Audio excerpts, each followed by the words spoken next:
नमस्कार दोस्तों, मेरे YouTube channel Veen study point में आपका स्वागत है। आज हम लोग जीव विज्ञान से संबंधित कुछ महत्वपूर्ण प्रश्न देखेंगे जो आपकी परीक्षा की दृष्टि से काफ़ी महत्वपूर्ण है और इससे जुड़े अन्य फैक्ट्स भी देखेंगे। और यदि अभी तक आपने मेरे YouTube channel Veen study point को सब्सक्राइब नहीं किया तो सब्सक्राइब कर लें और बेल आइकन को दबा दें ताकि नया नोटिफिकेशन आपको प्राप्त हो सके। आइए हम लोग पहला प्रश्न देखते हैं। शरीर के जोड़ों में गठिया, ध्यान रखना है, शरीर के जोड़ों में गठिया रोग जिसे आर्थराइटिस भी कहते हैं, निम्न में से किसके जमाव से होता है? तो यह होता है यूरिक अम्ल के, यूरिक एसिड के जमाव के कारण होता है। और यह कब होता है? जब कभी किडनी, ध्यान रखना है, जब कभी किडनी, जिसे हम लोग वृक्क भी कहते हैं, क्या कहते हैं? वृक्क कहते हैं। और क्या कहते हैं? वृक्क, किडनी और गुर्दा भी कहते हैं। क्या कहते हैं? गुर्दा भी कहते हैं। में मूत्र कम अथवा अधिक बनने लगता है तो सामान्य कंडीशन क्या होती है? भंग हो जाती है, सामान्य कंडीशन में बाधा आ जाती है, जिससे यूरिक अम्ल के क्रिस्टल, छोटे छोटे क्रिस्टल विभिन्न जोड़ों, शरीर के जोड़ों में जमा हो जाते हैं, जिसके कारण गठिया रोग हो जाता है। और गठिया रोग के कारण जो है जोड़ों में दर्द होने लगता है। अगला क्वेश्चन देखते हैं। मिलावटी सरसों के तेल में पके भोजन को खाने वाले रोगों में होने वाली खतरनाक ड्रॉप्सी एक बीमारी है, का कारण निम्न में से कौन सा नहीं हो सकता है? तो इसका आंसर हो जाएगा धान की भूसी के तेल के मिलावट के कारण यह रोग नहीं होता है। यदि अर्जिमोन तेल की बात करें तो इसके कारण होता है, सरसों के तेल के साइनाइड के कारण होता है और उजला रंग करने वाली मिलावट के कारण होता है, लेकिन धान की भूसी कि तेल मिलावट कारण नहीं होता। तो आंसर सी हो जाएगा। अगला क्वेश्चन देखते हैं।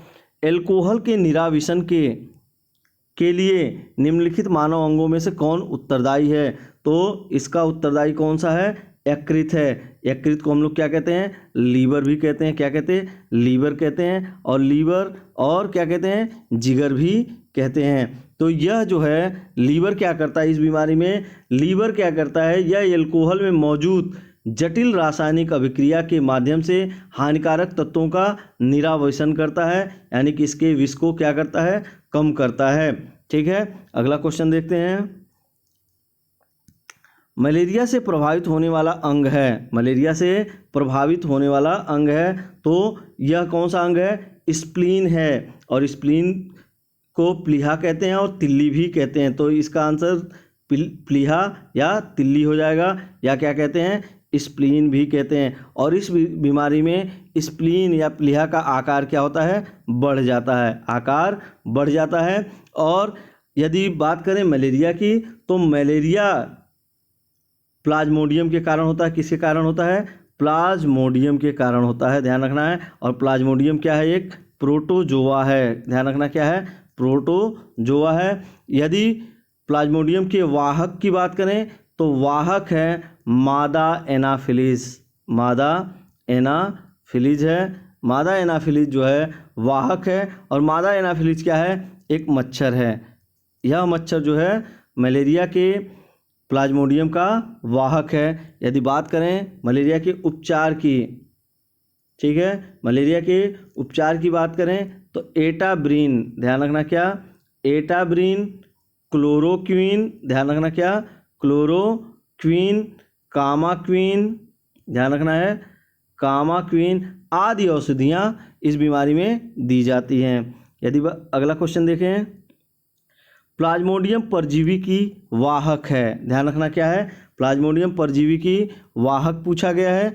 तो अभी हमने बताया कि प्लाज्मोडियम परजीवी की वाहक मच्छर हैं। क्या है? मच्छर। और कौन सा मच्छर है? मादा एनाफिलीज है। क्या है? मादा एनाफिलीज मच्छर जो है प्लाज्मोडियम का वाहक है। अगला क्वेश्चन देखते हैं। निम्न में से कौन सा रोग कीट के काटने से होता है?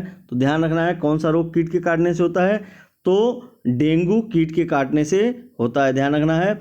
यह एक प्रकार के विषाणु के संक्रमण से होता है। किससे होता है डेंगू? वायरस के कारण होता है, वायरस के कारण होता है।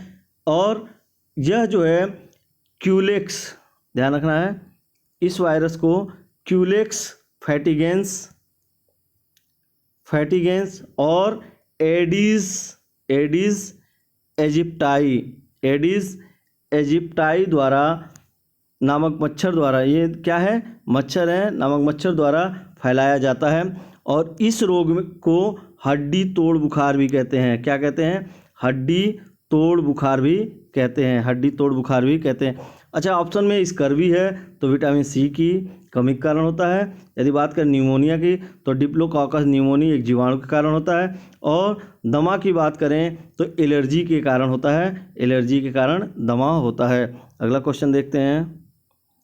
डेंगू एक बुखार है जो उत्पन्न होता है तथा दूसरे मनुष्यों में पहुंचता है। यह जो है वायरस और मादा एडीज मच्छर द्वारा, मादा एडीज मच्छर द्वारा जो है, इसका मादा एडीज वाहक है और वायरस के द्वारा यह होता है। अगला क्वेश्चन देखते हैं।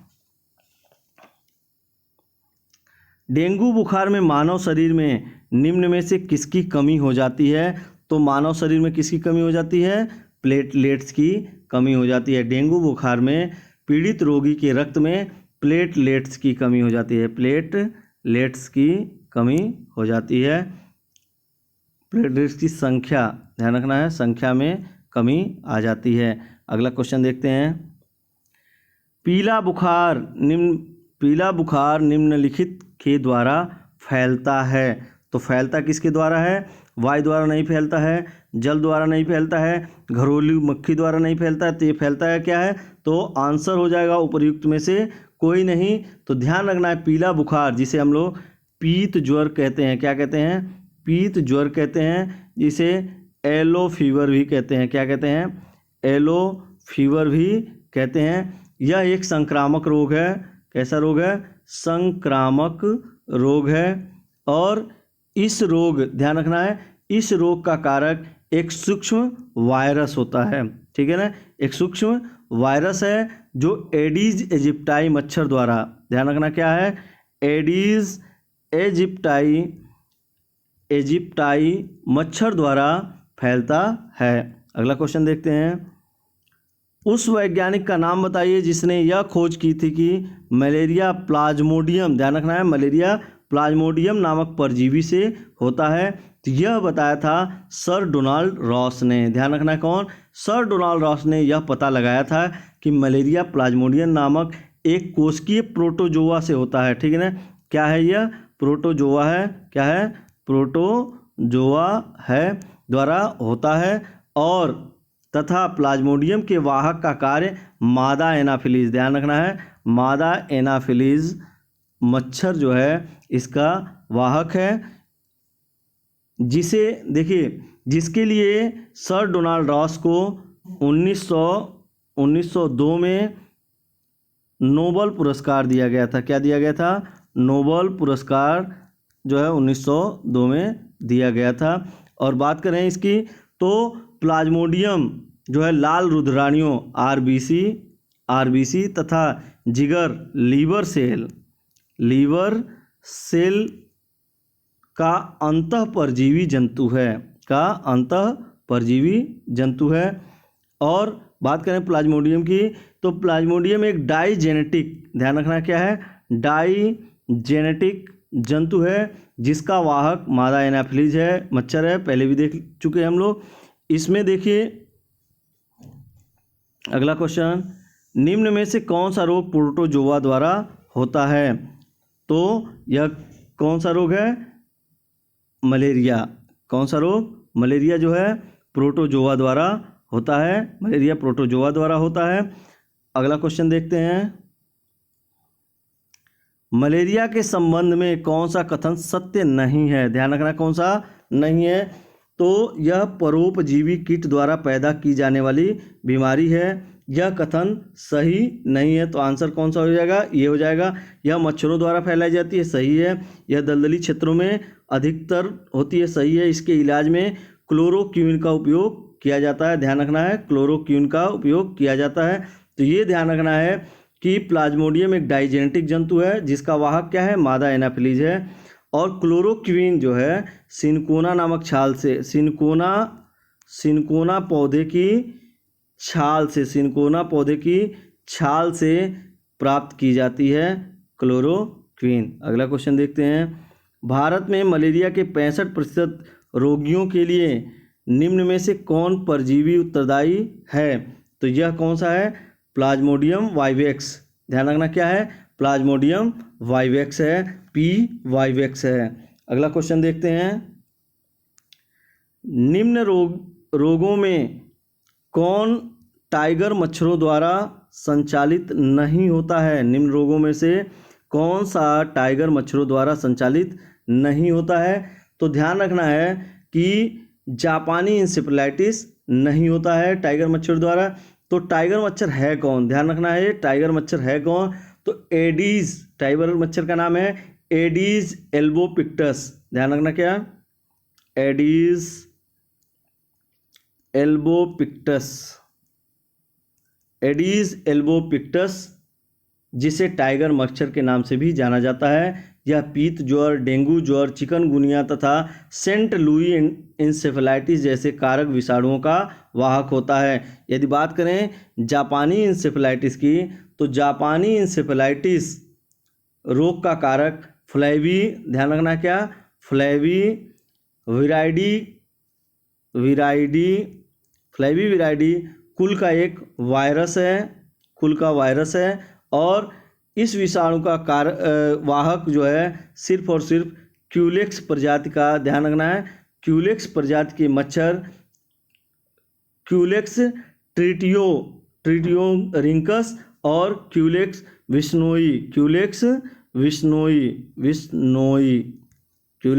विश्नोई द्वारा फैलाया जाता है, इसका वाहक है। अगला क्वेश्चन देखते हैं, एंथोफोबिया निम्न में से किसका डर है?